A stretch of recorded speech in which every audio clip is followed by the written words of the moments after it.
Oh, Jesus Christ, nothing triggers my social anxiety like Russian cinema. It seems to be a bit of a defining characteristic of Eastern European cinema, this like group bullying mentality. And it really is an aspect of Russian cinema that is very unique to its industry, and I don't think you can find anything quite like it in Hollywood at all. And I'm not here to say it's a bad thing, like, it's genuinely helped me process my social anxiety, actually, so in a way it's helped a lot. So in Russia they have a draft, so all 18-year-olds have to serve in the military, and the Russian military is very notorious for having this thing called Dedovshina, which is basically hazing for new recruits.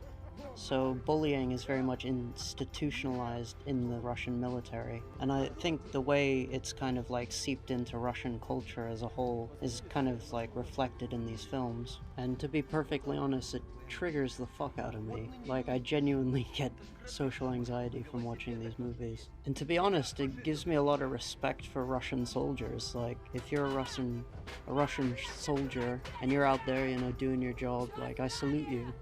You're a lot braver than I ever will be, or ever could be. Anyway, so Donbass is a 2018 drama war film that basically is a filmic representation of hypernormalization. Do you guys know what hypernormalization is, or do I have to explain it? Because I feel like a lot of these videos are mostly just me explaining stuff, like history and philosophy.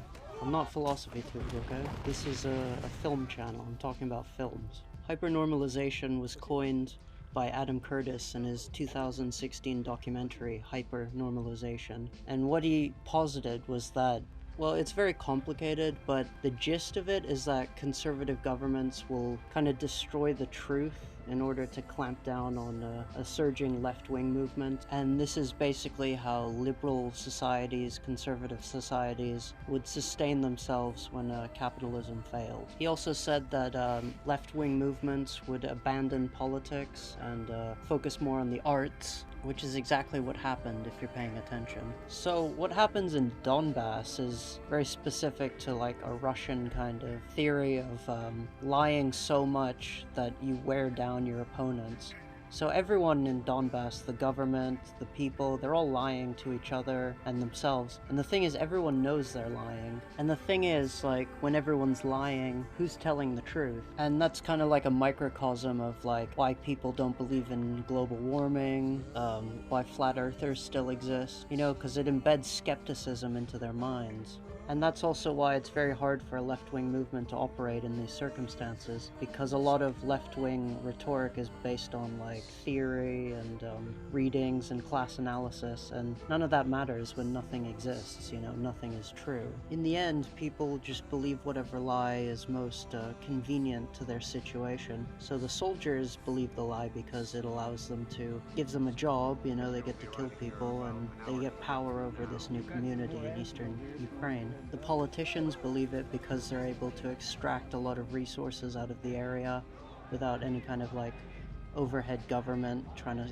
clamp down on them. And the people believe it finally because nationalism is a thing, and it feels good to have power over someone or feel superior to another group of people. So anyway, the actual film is really well done. Like, it's shot really nicely, and the script is great. It's very funny, very dark, and it's one of those few films that genuinely left an impression on me after I watched it, which is very rare these days. Like, very rarely do I come out of a movie feeling anything, and this movie definitely stayed with me. In terms of contemporary Ukrainian cinema, I'd say it's right up there with The Tribe, which is another one of my favorites.